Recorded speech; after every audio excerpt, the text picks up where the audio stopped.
All right, welcome back to the deep dive.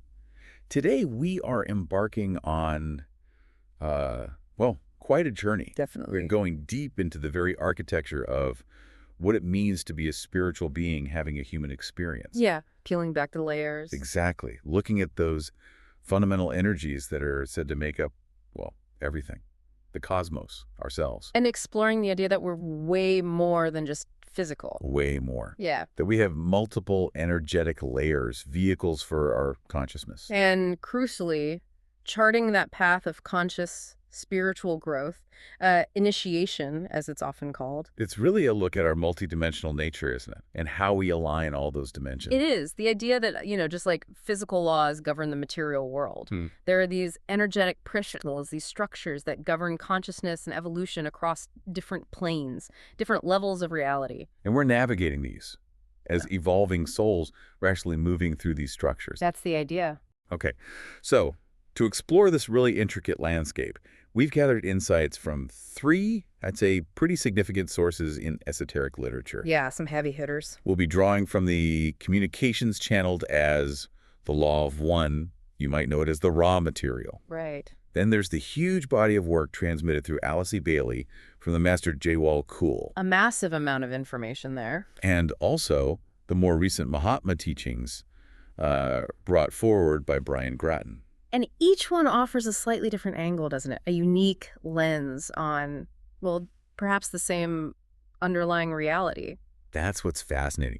But when you look closely, you start seeing these incredible points where they line up. Especially around certain core ideas and specific energies, too. So our mission, our goal in this deep dive is to kind of synthesize how these different traditions describe these fundamental cosmic energies, often called the seven rays, and our own energy layers, the subtle bodies. Yeah, how they fit together.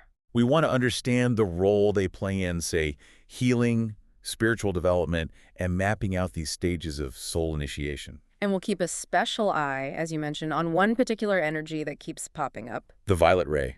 Yeah. It seems to have this consistent significance across the board. It really does. So this whole exploration is designed to be your shortcut, really. Yeah.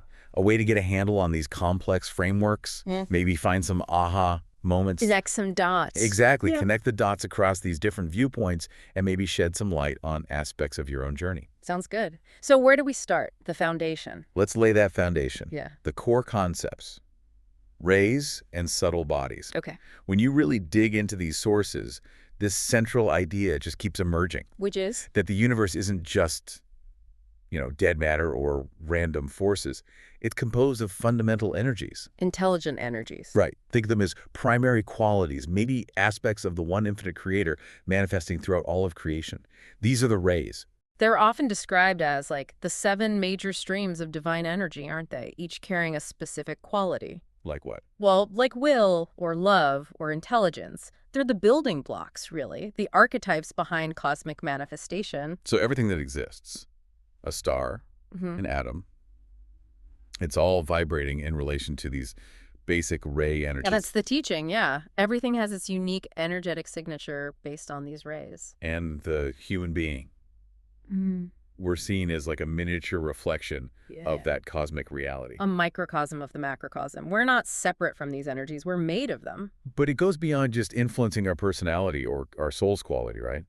These energies actually manifest inside us as layers. As vehicles of consciousness. That's the key. The subtle bodies. Okay, explain that difference again. Rays versus bodies. So if the rays are the universal qualities or types of energy, think of them as the colors on the palette. Then the subtle bodies are the specific structures made from those colors. They're the vehicles, the containers that our consciousness uses to operate and experience different frequencies, different dimensions. So we have our physical body for the physical world. Right, the obvious one. But these teachings say we have others, bodies for the emotional realm, the mental planes, even higher spiritual dimensions. And they're just as real in their own way. Exactly, just operating at different vibrations, faster frequencies usually. Got it. Okay, so before we dive deep into each source, let's just get a quick sense of their different angles on this. How does Ra approach it? Ra, from the Law of One, tends to bring it right down to the individual level, very internal. How so? They present the 7 rays primarily as the 7 main energy centers within us, the chakras. Oh, okay. Makes sense. And they link each chakra directly to a subtle body, a body that allows us to process reality through that specific energy center's lens. So each chakra has its own experience vehicle. Pretty much, yeah. Interesting. And Alice Bailey? Bailey, channeling Jirwal Kul, takes a much broader, more cosmic perspective. Right. For her, the rays are these immense divine energies influencing everything, planets, evolution, our soul's entire journey. She meticulously maps out a whole hierarchy of subtle bodies. Detailed maps, I remember. Very detailed, how they develop, how they get purified. And her work gives us this incredibly detailed map of the stages of spiritual growth, the initiations. And those are tied directly to activating these bodies and rays. Absolutely. Mastery and integration are key to moving through the initiations. Okay, and then Brian Grattan, how does he fit in? Grattan offers a more modern take, very practical and focused on acceleration. Acceleration. Yeah. He synthesizes concepts from the earlier traditions, but introduces this thing called the Mahatma energy. Mahatma energy. What's that? It's described as a very high-frequency collective God consciousness, a powerful catalyst for growth that became accessible more recently. So his focus is more on techniques. Very much so. Actively invoking and integrating these energies and bodies, using specific techniques for rapid spiritual growth, for ascension, right here, right now. Okay, so let me see if I've got this rough sketch. Radha gives us the internal operating system, the chakra body link. Yeah, the personal experience model. Bailey provides the big cosmic blueprint, the long evolutionary plan with all the detailed stages, the initiations. This grand roadmap. And Grattan gives us the high-octane fuel and the toolkit to speed things up in the current times. That's a good way to put it, the practical accelerator kit. Okay, so why should you, listening right now, care about all this? What's the relevance? Well, understanding this framework, it literally gives you a map of your own inner landscape, your multidimensional self. So when you feel intense emotions or have deep thoughts or a spiritual insight. These teachings suggest you're actually engaging with different subtle bodies, different ray energies. Knowing this helps make sense of those experiences. Exactly. It can help you understand why certain healing methods work for you or why specific spiritual practices resonate. It provides a framework for conscious self-transformation. It moves spiritual growth from being this vague idea Into something more tangible, a process of refining and integrating the actual energetic fabric of who you are. It's a deeper level of self-awareness, a potential roadmap for your own evolution. Absolutely. It's about expanding that age-old advice, know thyself, into the energetic and spiritual dimensions. Okay, fascinating. Let's take our first proper deep dive then. Let's start with the Law of One and Ra's unique view on these energy centers and bodies. All right, so Ra, as we touched on, they present the 7 rays primarily as the 7 energy centers within the human mind-body-spirit complex, the chakras. Lined up along the spine, corresponding to the colors.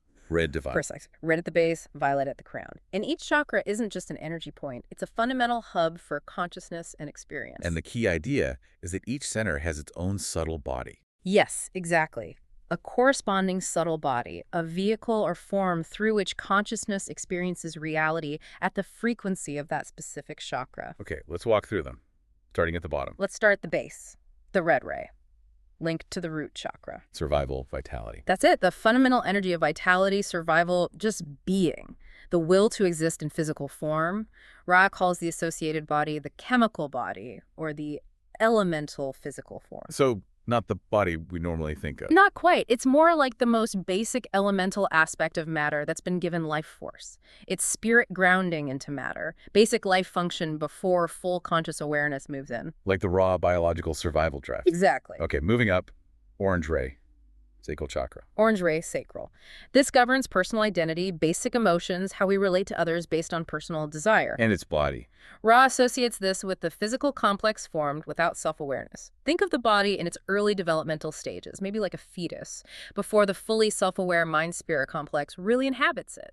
Focused on personal, individual feelings. Right. Very much focused on the me, personal, emotional experience, desire, distinct from the more universal love that comes later. It's that sense of self in relation to others based on instinct. Got it. Then yellow ray, solar plexus. Yellow ray, solar plexus. This one's crucial for us in third density, according to Rob. How's that? It's the seat of the ego, our social identity, personal power dynamics, and it's where we process external experiences, what Ra calls catalyst, life lessons. And the yellow ray body is? That's the ordinary waking physical body, the one we consciously use every day to navigate life. So this is the vehicle for 3D lessons. Pretty much, where self-awareness is fully integrated into the physical form, where we grapple with control, group identity, personal will versus the world. So Ra's first 3 rays and bodies are tightly linked to the physical vehicle and the developing self within it, from life force to personal emotion to the conscious ego. Precisely. They form the foundation for physical experience, but then as we move up past the solar plexus... Things get more subtle? Exactly. We move into higher consciousness and increasingly refined vehicles. Next up is the green ray, heart chakra. The heart. That feels pivotal. It absolutely is in Ra's view. This is the ray of unconditional love, compassion, acceptance, healing. The shift from self to other. And the subtle body associated with green ray. This is often called the astral body in other systems. It's the vehicle for emotions, but specifically the higher, universal, outward-flowing feelings, not the self-centered orange ray stuff. How does Ray describe it? They mention it can appear like ectoplasm and is actually more densely packed with life than the physical form. Wow. More densely packed with life. Yeah. And opening this green ray, achieving the state of unconditional love, is presented as the absolute key for being ready for fourth density consciousness. The density of love and understanding. Exactly. It's the energetic doorway, shifting from me to we. Okay. After green comes blue. Throat chakra. Blue ray, throat chakra, governs communication, expressing truth, higher mental functions like creativity, inspired thought. And its body. The blue ray body. Ra calls it the light body, or sometimes the divacanic body. Divacanic? Yeah, it's a term suggesting a refined vehicle used after physical death for experiences in mental or spiritual learning realms, sometimes called heaven worlds. But activating it while alive. Allows for conscious expression of your inner truth. Clear, authentic communication. Channeling higher ideas into form. Honesty. Inspiration. Next up, indigo ray, third eye. Indigo ray, third eye chakra.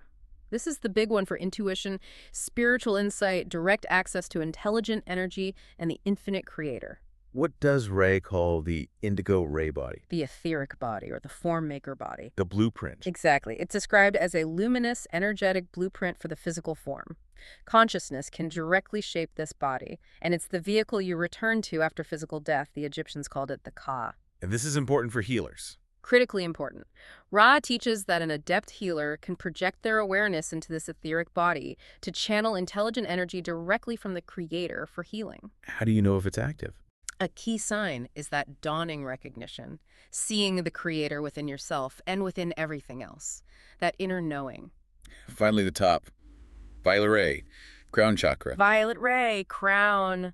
This represents the totality of your beingness, your integrated state, your direct line to divine unity, to intelligent infinity. What's the violet ray body called? Re calls it the Buddha body, or that body which is complete. Complete? Yeah, it signifies your total vibrational state, like a register of your spiritual progress, your true self.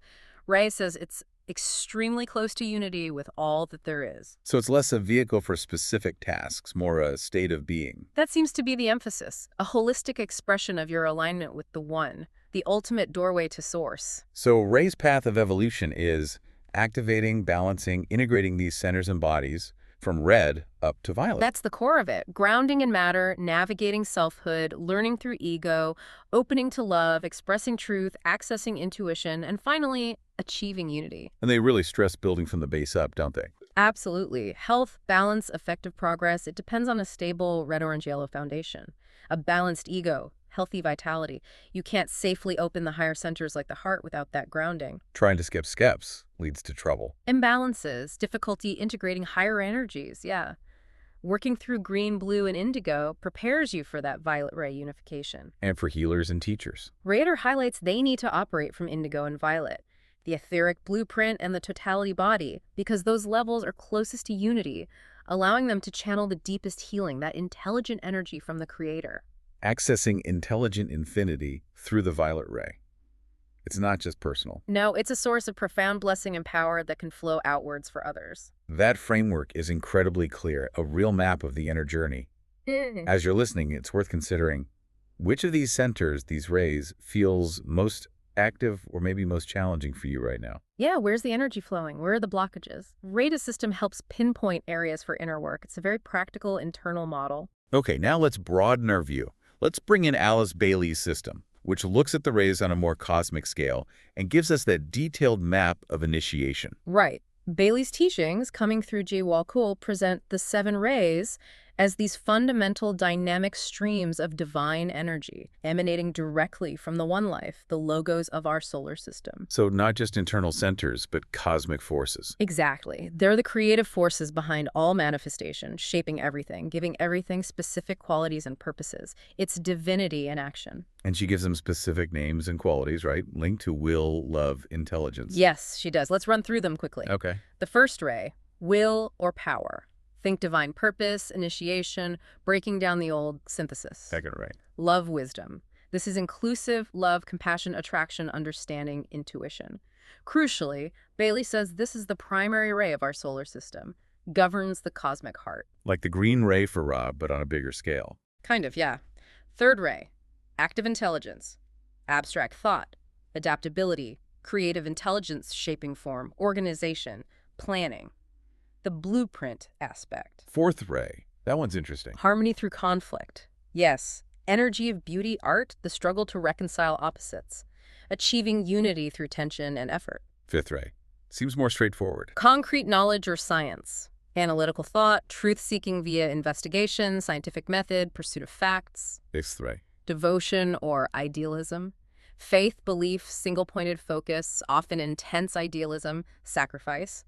Bailey strongly links this to the outgoing Pushian age. And the seventh ray. Ceremonial order and magic. Organization, ritual, rhythm, synthesis. Bringing spirit into concrete form. Transformation.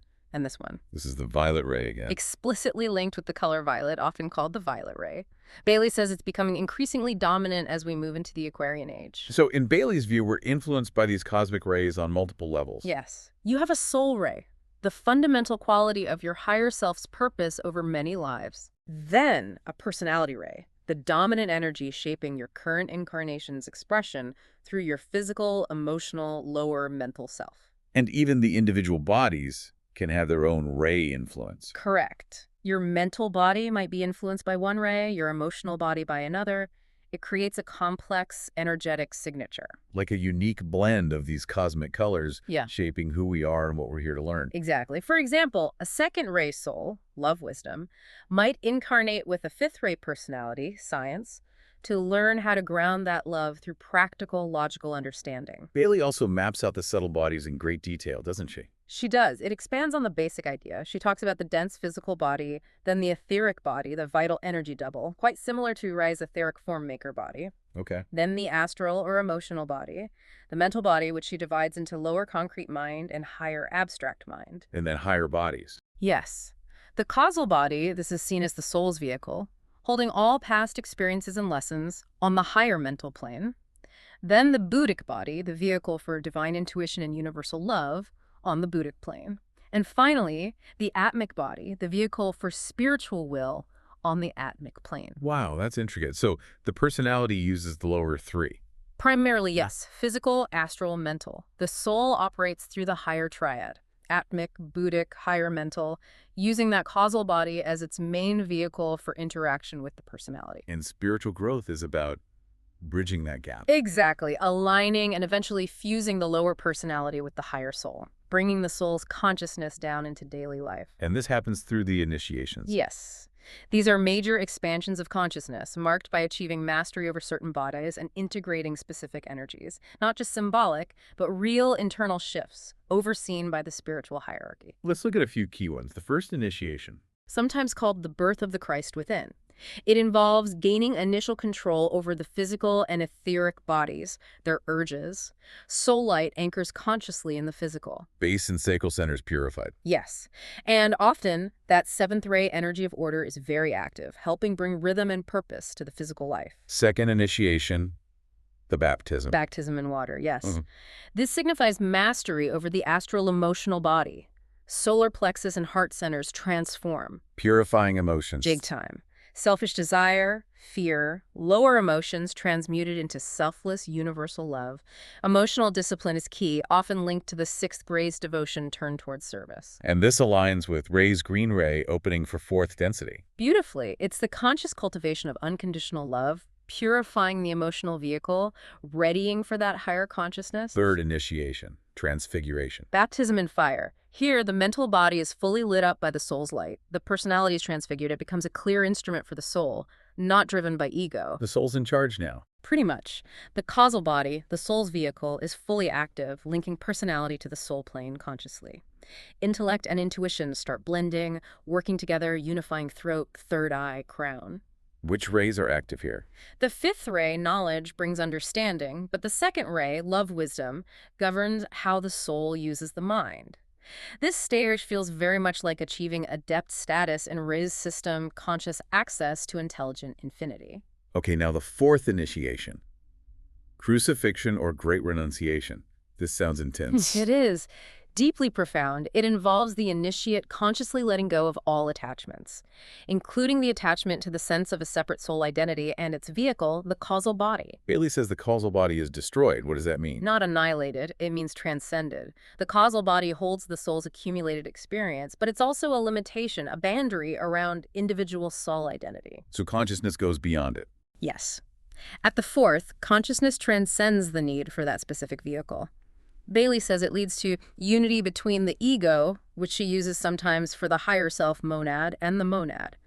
The consciousness merges upwards, identifying directly with the monad, the spirit, the God self-spark. So you embody the monadic level directly.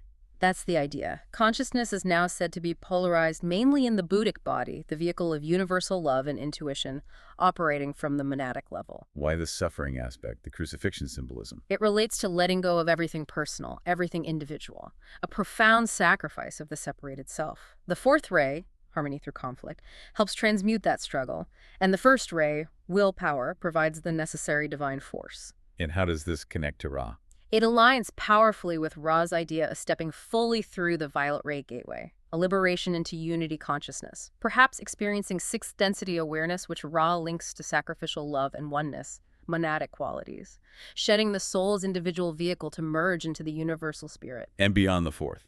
The fifth initiation, revelation or mastership, becoming an ascended master, fully conscious on the atmic plane, spiritual will.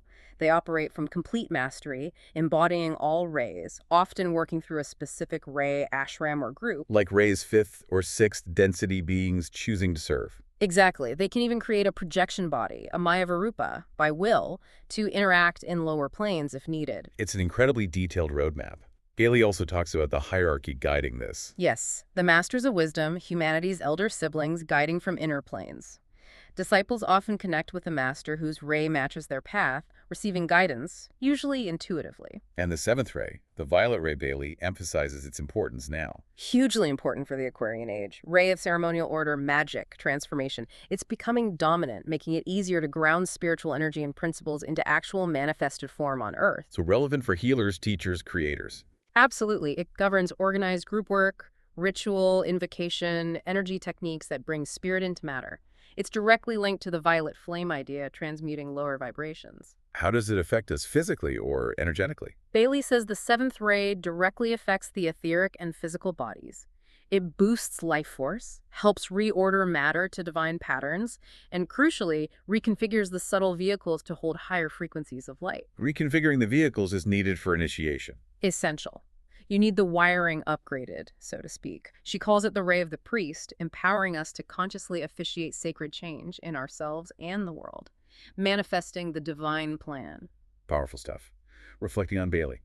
Do any of these ray qualities or initiation stages feel familiar? Like they describe challenges or goals on your own path right now? Yeah, it provides that lens, doesn't it? Seeing challenges as curriculum for mastering specific energies. Okay, let's bring in our third perspective. Brian Grattan and his focus on acceleration and the Mahatma energy. Grattan's work, emerging late 20th century, feels like a practical distillation, maybe an acceleration, of these older principles for our time. Taking the ideas of rays, bodies, initiation. And presenting really practical techniques to consciously engage with them for faster growth. And this Mahatma energy is central. Yes, the Mahatma, or avatar of synthesis, describes as a super potent collective God consciousness energy, accessible since around 1988, apparently. Higher frequency. Supposedly encompasses 12 cosmic rays, expanding the traditional 7, allowing access to even higher vibrations of source. And Grattan's main focus is Conscious integration, actively uniting all aspects. Chakras, bodies, rays with your I am presence, your monad, your God self. not just passively evolving. No, actively participating. And the Mahatma energy is presented as this powerful catalyst to speed up that integration. He taught specific techniques. Very much so.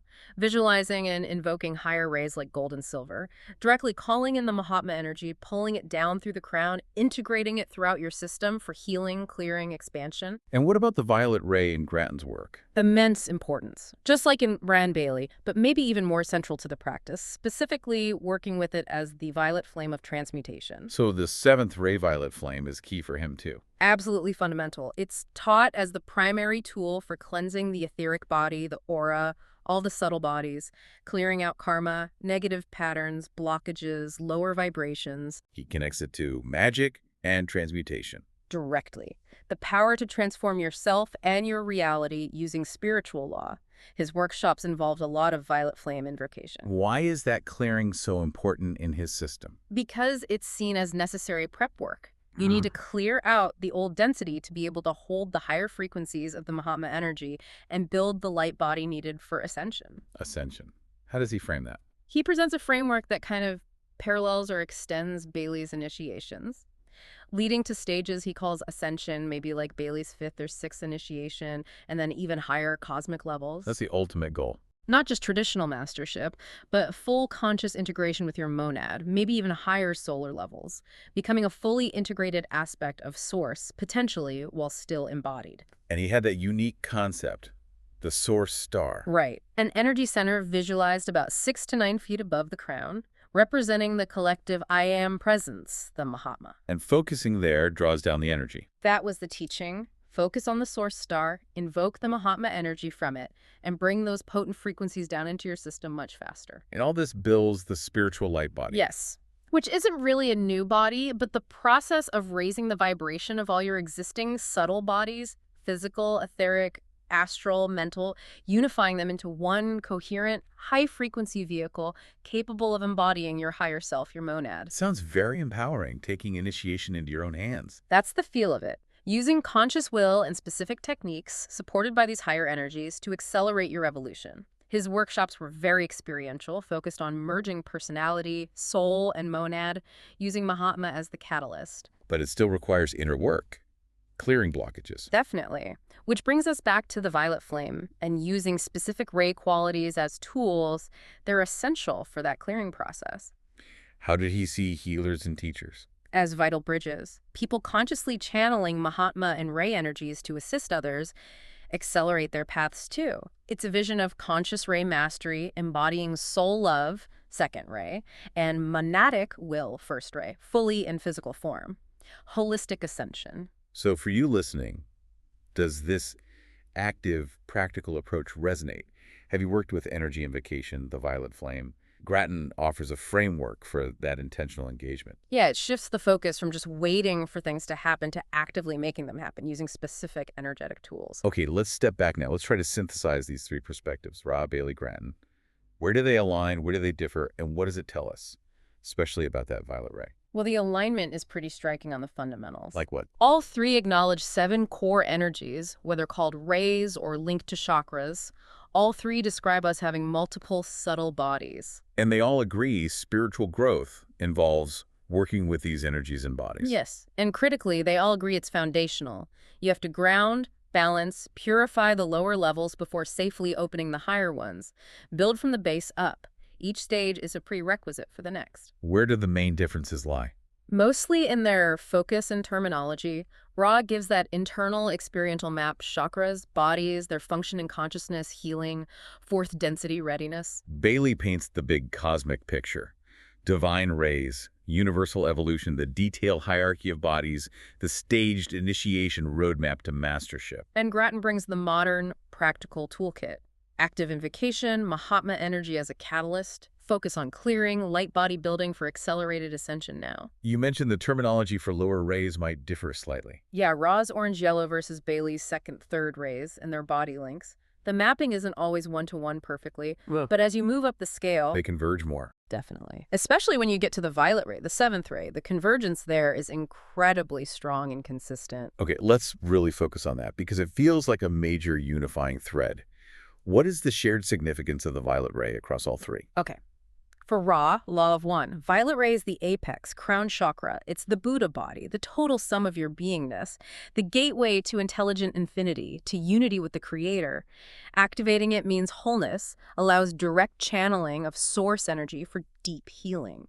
Your violet ray vibration is how your spiritual progress is measured. For Bailey. Seventh ray, ceremonial order, magic, transformation. Strongly violet, key for the Aquarian age.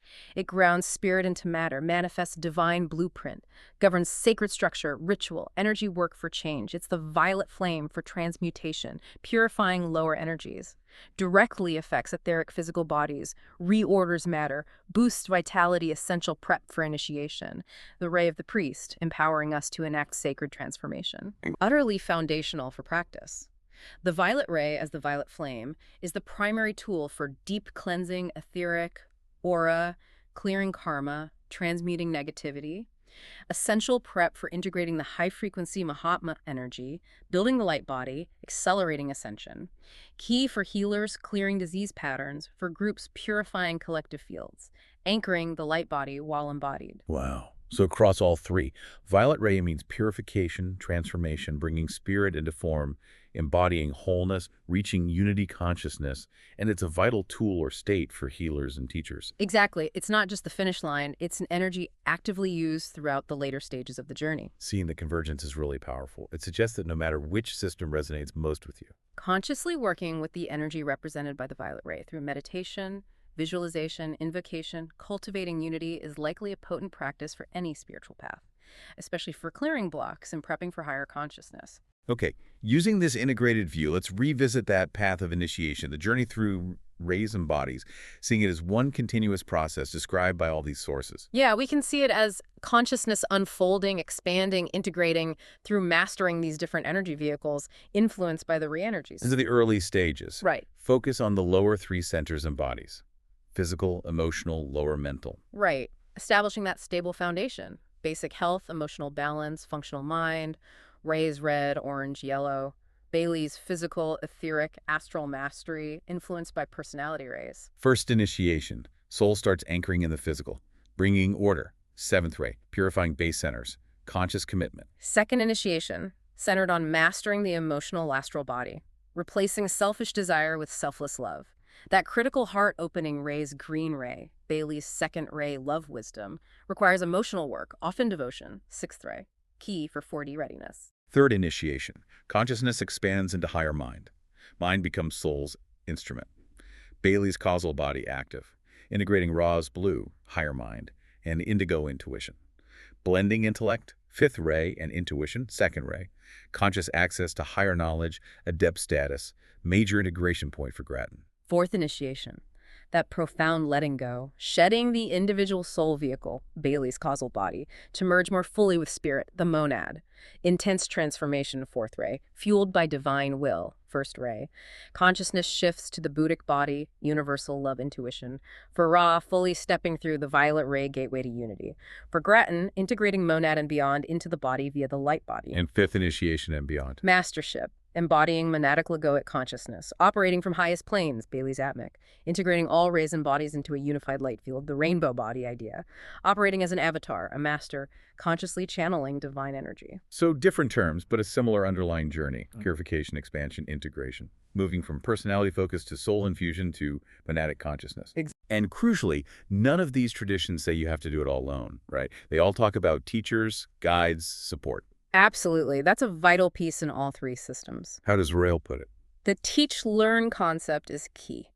Every interaction is mutual growth. True teachers know they're learning too.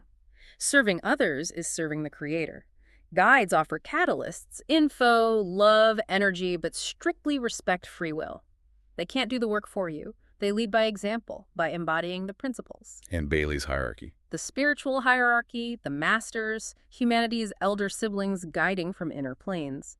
The master-disciple relationship is mentorship, often intuitive, responding to the student's inner effort. The goal is to help the student build their own inner connection to soul and higher realms. Initiates also teach. A true teacher channels soul hierarchy purely, free from ego, empowering the student's own soul contact. Different Ray teachers use different methods. It's all part of bringing hierarchy's influence more openly into the world. Grattan's approach to guidance. While he channeled Mahatma masters, he strongly emphasized connecting students to their own guides and their own higher self. He gave tools for personal, direct connection. Everyone is their own guru was a key phrase. The outer teacher is a reminder, a facilitator. More Aquarian, less rigid, co-creative. Amplified by Mahatma energy. His role was awakening others to their inherent divine power and sovereignty. So the common thread is service, empowerment, and discernment. Powerful thread. True guides serve unity and freedom, radiate love and wisdom, honor free will, see your divine potential. It's that dynamic co-creation.